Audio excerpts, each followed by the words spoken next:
ಇವತ್ತು ಈ ಒಂದು ಮಹಾಸಭೆಯನ್ನು ನಾವು ನೋಡುವಂಥ ಸಂದರ್ಭದಲ್ಲಿ ಈ ಒಂದು ಸಹಕಾರಿ ಕ್ಷೇತ್ರವನ್ನು ಈ ದೇಶಕ್ಕೆ ಪರಿಚಯಿಸಿದ ಹಿರಿಯರ ನೆನಪಾಗ್ತಿದೆ ನಮಗೆ. ಯಾಕಂತ ಹೇಳಿದ್ರೆ ಅವರು ಯಾವ ಉದ್ದೇಶದಿಂದ ಈ ಒಂದು ಸಹಕಾರಿ ವ್ಯವಸ್ಥೆಯನ್ನು ನಮ್ಮ ದೇಶದಲ್ಲಿ ಆಂದೋಲನ ಪ್ರಾರಂಭಿಸಿದರು, ಅವರ ಕಲ್ಪನೆ ಹೇಗಿತ್ತು ಅಂತ ಹೇಳಲಿಕ್ಕೆ ನನಗನ್ಸಿದೆ ನಿಮ್ಮ ಈ ಮಹಾಸಭೆ. ಈಗ ಇತ್ತೀಚಿನ ದಿನಗಳೇ ನಾವೆಲ್ಲ ಸಹಕಾರಿ ಸಂಘದಲ್ಲಿ ಮಹಾಸಭೆಗೆ ಹೋಗುವಂತಾಗ ಆ ಸಹಕಾರಿ ಆಂದೋಲನದ ಬಗ್ಗೆ ಹಿಂದಿನವರ ಆ ಲೇಖನಗಳನ್ನು ಓದಿದ ನೆನಪು ಬರ್ತದೆ. ಅವ್ರ ಉದ್ದೇಶ ಹೇಗಿತ್ತು, ಅದು ಹೇಗೆ ಈಡೇರ್ತದೆ ಅಂತೇಳಿ.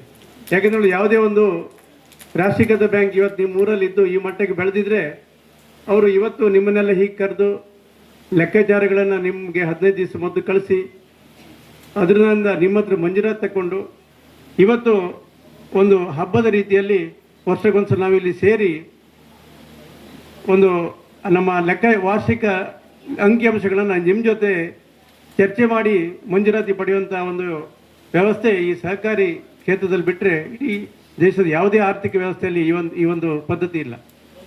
ಆದರೆ ಇವತ್ತು ಸೊಸೈಟಿ ಈ ಹಂತಕ್ಕೆ ಬೆಳೆದ್ರಿಂದ ಇವತ್ತು ನೋಡಿ ಕೋಟಿ ಲಾಭಕ್ಕೆ ಇವತ್ತು ತಲುಪಿದೆ. ಆ ಲಾಭದಲ್ಲಿ ಒಂದು ಅಂಶವನ್ನು ಇವತ್ತು ನಾವು ಜನರಿಗೆ ಕೊಡ್ತಾ ಇದ್ದಾರೆ. ಯಾವುದೇ ಒಂದು ರಾಷ್ಟ್ರೀಕೃತ ಬ್ಯಾಂಕ್ ಇಲ್ಲಿ ಬಂದು ಇಷ್ಟು ಲಾಭ ಗಳಿಸಿದರೆ ನಿಮ್ಮನ್ನು ಕೇಳ್ತಿರ್ಲಿಲ್ಲ ಅವರು, ಅಥವಾ ಲೆಕ್ಕಪತ್ರಗಳನ್ನು ನಿಮ್ಮ ಜೊತೆ ಹಂಚಿ ಅದರದ್ದು ಮಂಜೂರಾತಿ ಪಡೆಯತಕ್ಕಂಥ ಒಂದು ಕ್ರಮ ಇಲ್ಲ. ಅದು ಅಲ್ಲಿ ಹೋಗಿ ನೀವು ಊರಿಗೆ ಬೇಕಾದ ಯಾವುದಾದ್ರು ಒಂದು ಸೌಲಭ್ಯ ಕೇಳಿದರೆ ಕೊಡುವಂಥ ಪದ್ಧತಿ ಅವರಲ್ಲಿಲ್ಲ.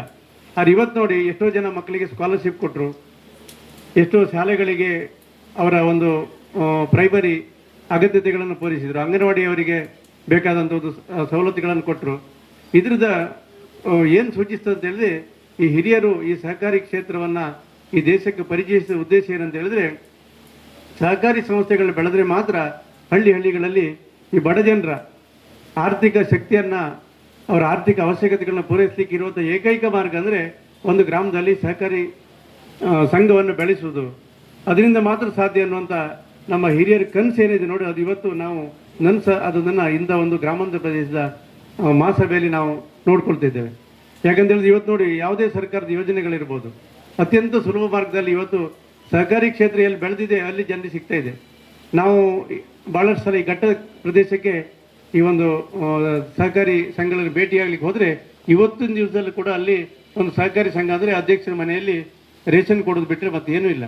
ಆದರೆ ಇವತ್ತು ನಮ್ಮ ಈ ಜಿಲ್ಲೆಗಳಲ್ಲಿ ಇವತ್ತು ಈ ಮಟ್ಟದಲ್ಲಿ ಈ ಸಂಸ್ಥೆ ಬೆಳೆದ್ರಿಂದ ಇದು ನೀವು ಇವತ್ತು ಎಲ್ಲರೂ ಮನೆಯಿಂದ ಹೊರಡುವಾಗ ನಮ್ಮ ಸೊಸೈಟಿ ಮಹಾಸಭೆ ನಮ್ದಂತ ಹೇಳ್ಕೊಂಡು ಬಂದಿರಿ.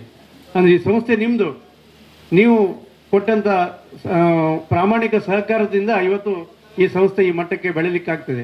ಇವತ್ತು ನಾವು ಹೇಳ್ಬೋದು, ನಾವು ಆಡಳಿತ ಮಂಡಳಿಯು ನಾವು ಸುಪ್ರಜರ್ಗಳಿಂದ ಆಯ್ತಂತ ಹೇಳಲಿಕ್ಕೆ ಆಗೋದಿಲ್ಲ. ನಿಮ್ಮೆಲ್ಲರ ಒಂದು ಏಕ ಮನಸ್ಸಿನ ಒಂದು ಬೆಂಬಲ ಈ ಸಂಸ್ಥೆ ಸಿಕ್ಕದಿಂದ ಇವತ್ತು ಇಂಥ ಒಂದು ಗ್ರಾಮಾಂತರ ಪ್ರದೇಶದಲ್ಲಿ ನಮ್ಮ ಪತ್ರಿಕರ್ತರಲ್ಲಿ ಇದ್ದಾರೆ, ಅವರೆಲ್ಲ ಕಡೆ ಮಹಾಸಭೆಗೆ ಹೋಗ್ತಾರೆ.